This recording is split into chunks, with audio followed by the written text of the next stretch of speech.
Good morning and happy Sunday, everyone. Thank you so much for coming to my channel. If you're new here, welcome. If you are returning, thank you so much for coming back. Today, we are going to take this awful countertop and give it a facelift. So if DIY is your thing, then stick around for more.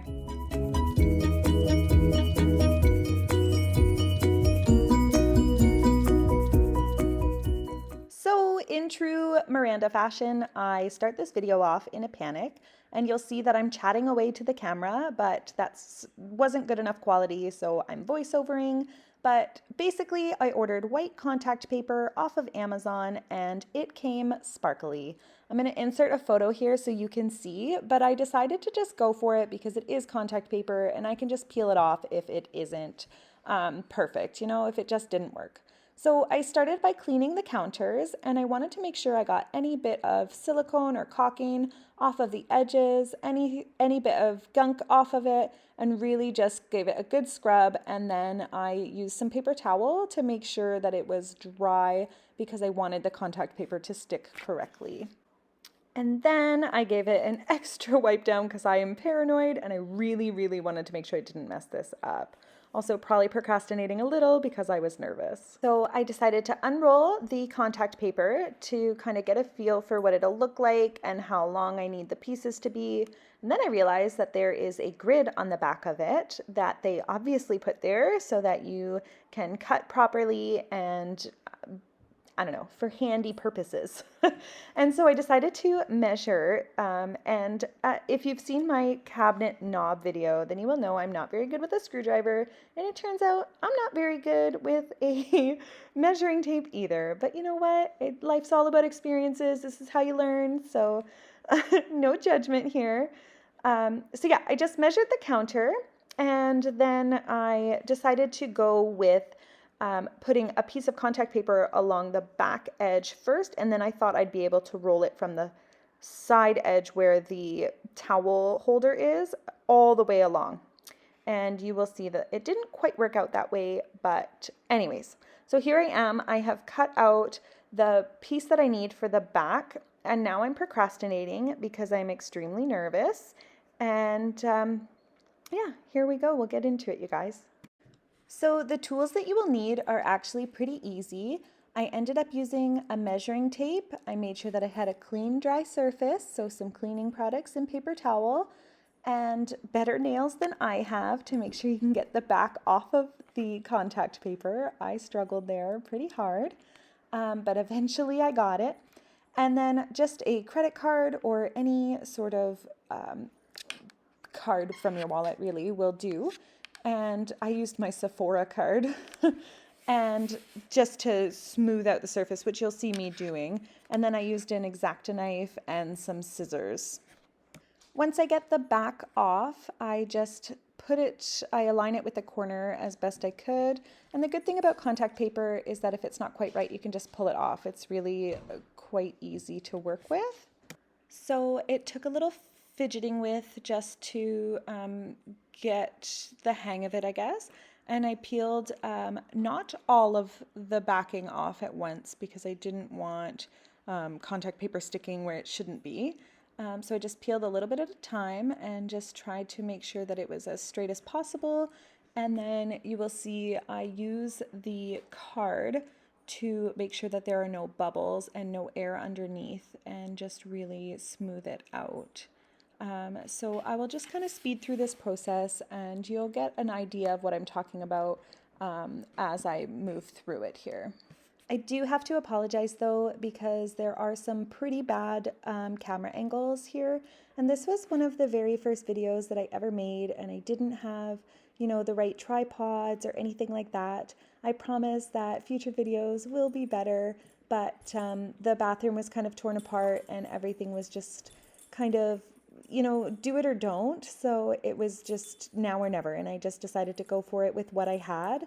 And so I do apologize that some of the camera angles are not very good, but I promise you that I will get better. So please stick around because I think you'll get the gist of it, whether or not you see mostly my sweater or not. Okay, so I got the back basically how I wanted it. A few adjustments here and there, just making sure there are no bubbles and it's really stuck on there. And then it's actually easy once that was done to just kind of slide the card down, down the wall and make sure there were no bubbles, no lines. And, it does take a bit of time, so don't think of this as a 5-minute job, you guys. It'll definitely try your patience. So do it on a day when you have some time and you have patience. But it kind of like once you get the hang of it, it's almost fun to be a part of renos, whether or not they're DIY and as easy as can be. But yeah, so I don't know if the contact paper will be a forever thing, but it's definitely a for now thing. We do have plans to do the kitchen countertops with an epoxy. So we're going to paint them and then attempt to do a marble look on them. There's like a home kit you can buy, but I'll talk more about that in that video.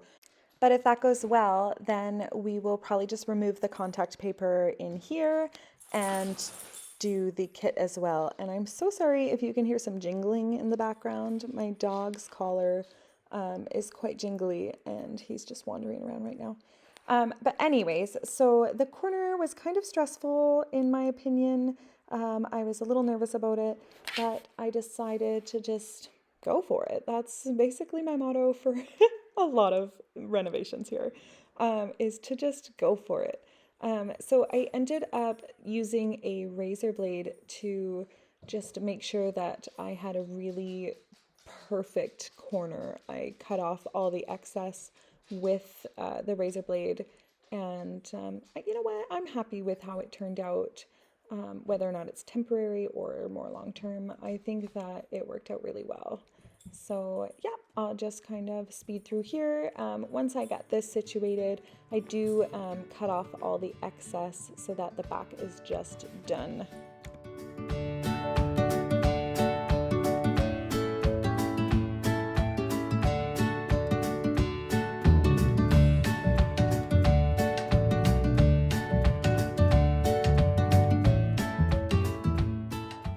Okay, so now that the back piece is done, I have to do the same thing to the other side, but I thought that I could just do it all in one huge piece, which was very ambitious and very much something that I could not accomplish. So I ended up just doing the same thing that I did with the back piece. I cut it out and I just sped through it because you just watched me do the first one.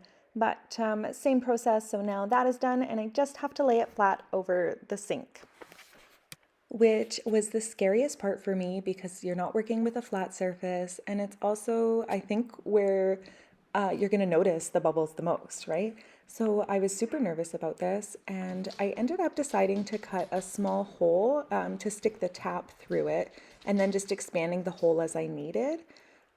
So that I didn't, cut too big of a hole and you'd end up seeing the original countertop through. So I ended up using some scissors and just cutting slices along my hole as I needed it to make sure that I fit it perfectly around the sink, and then just smoothed everywhere as I went. I did end up with a whole bunch of wrinkles in the front that I could not for the life of me get rid of. I don't know how I did it. I don't know how to fix it. I got super frustrated and then decided to just kind of roll with it because I'd been working on it all day. And you'll see on the edges, I do leave a little bit of overhang that I tuck under. Just that's how I secured the contact paper. So here I'm just giving you a close-up of the wrinkles that I'm talking about. And like this part here doesn't really matter because we can use caulking, but the wrinkles are really bad, as you can see. So we decided to rip it all off, all of that hard work. And we left the backing on because they were fine, but we are removing the sink. So now we're just here discussing how to remove the sink. And then, let me be honest, Matt removed the sink. I just kind of tried to help. And then I used some Goo Gone to get rid of any thing that was left over, and some TSP just to make sure that the surface was clean and had a little bit of grip, I guess. And yeah, there we go again, just trying to do it using a flat surface, and then cutting out. This was way easier, let me tell you, and took way less time. I spent so long trying to get it over that sink. And yeah, then we just laid some new caulking down and put the sink back in. And here I'm just caulking the edges to make sure that they are smooth and waterproof. And yeah, you guys, so it was way easier to remove the sink. So if you have that option, I highly recommend it. You'll save yourself some time and effort and frustration. And yeah, that's putting contact paper on a bathroom. It took me quite a bit, but hopefully you'll have learned from my mistakes and it won't take you so long. And here's the finished product. We did change the faucet out. Thank you so much for visiting, and if you liked, please hit that like button and be sure to subscribe. I do new videos every Sunday at 11 a.m. Thank you.